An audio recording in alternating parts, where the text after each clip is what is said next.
I want to show you these arrogant men, Democratic legislators in Colorado, who are trying to lecture women on what they should do. Watch. There are some gender inequities on college campuses. This is true. And universities have been faced with that situation for a long time. That's why we have call boxes. Oh. That's why we have safe zones.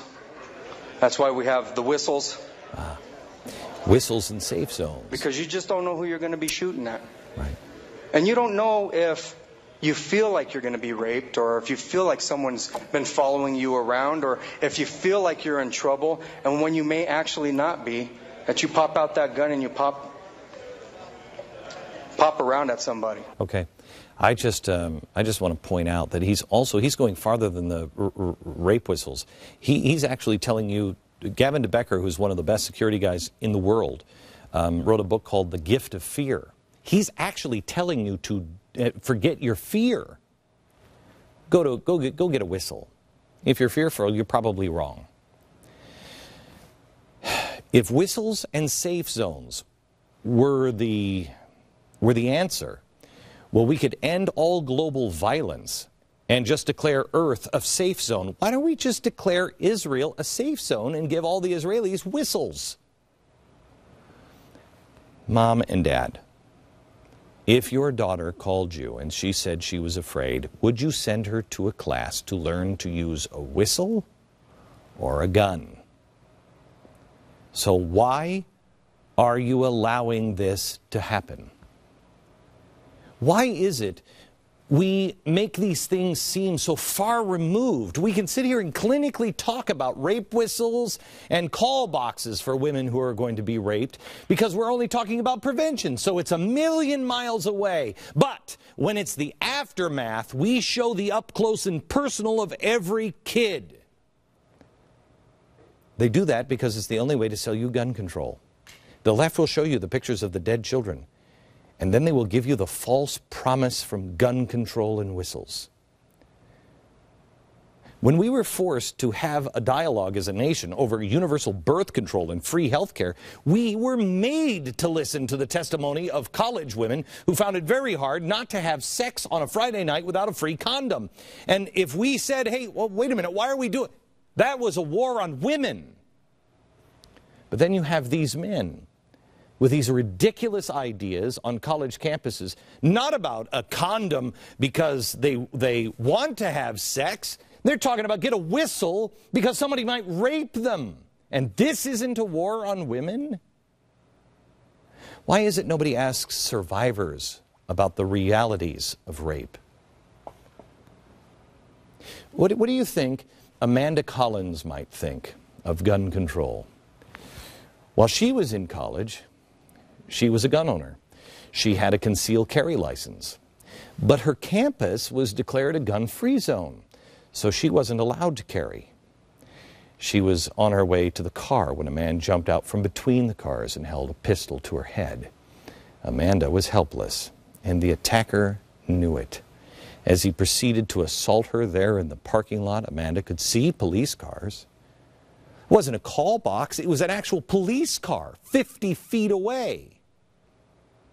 She looked at it during her rape. Nobody was nearby. After the assault, Amanda's attacker went on to rape at least 2 other women, and then he raped and murdered a 3rd woman. Do you think she might have found a gun useful? How about the dead woman? How does Amanda feel about gun control? Why doesn't anybody ask what Kim Weeks thinks? She awoke one night, her face being forcefully held down by an intruder. She had very few options available to her. Kim told her attacker she had herpes, just like the University of Colorado says to do. Somehow or another, that didn't work. After enduring a horrific, violent assault, Kim's quick thinking saved her life. Kim told the attacker she would not report him and actually talked to him for about an hour. I can't even imagine how hard that must have been, face to face with evil, but she kept her wits. And then, when he asked for a drink, she told him the wrong cabinet so his fingerprints would be left. Incredible actions. And because of those actions, he left her alive, and he left evidence. He was arrested 3 weeks later while planning his next rape. He was scouting an apartment complex. Do you think it's wise to say, well, yeah, but they caught him, and she was really quick thinking. So, honey, if it ever happens to you, you just get him talking for an hour and offer him a drink. What do you think Kim thinks? What does Wanda Mills think? She was out for a jog when out of nowhere a knife-wielding man jumped at her and dragged her into the nearby woods. She was tied up by her wrist and ankles and neck. She was violently tortured and raped for 6 solid hours. She was tormented by how close the outside world was. She said she could smell the bacon cooking in people's houses, and they were oblivious to what was going on. She prayed and she prayed, and she even forgave him during the attack. Despite everything, she mustered the strength to talk to her attacker and actually convince him that one day they might fall in love. This dirtbag's now serving 6 life terms. On gun control, what do you think she thinks? Or how about Felicia Smith? What does she think? She was raped at the age of 19 when her apple juice was drugged at a party, and then she was raped a separate time by her trainer. He had convinced her to allow to sleep on a couch after the pair had been hanging out watching a movie. In the morning, he wrapped his hands around her neck and raped her. She locked herself in the bathroom. He broke into the bathroom with a knife, and then he just took a shower as if everything was normal.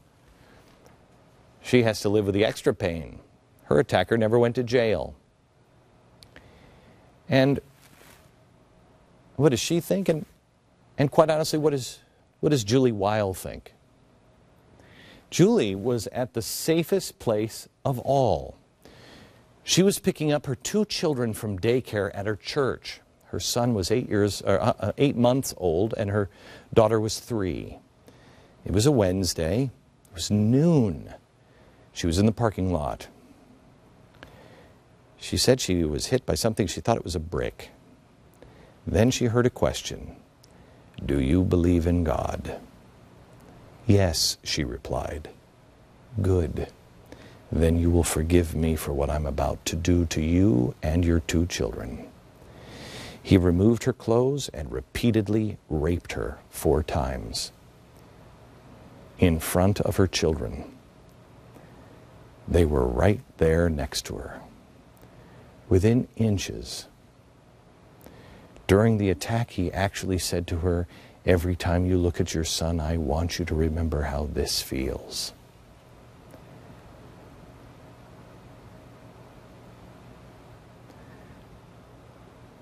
Where was the call box? She only had a whistle. This is the evil that unarmed women face. Those 5 women, what do you suppose their view is of gun control versus the call boxes and the rape whistles? Well, we'll ask them, because all 5 of them are here, and they join me next.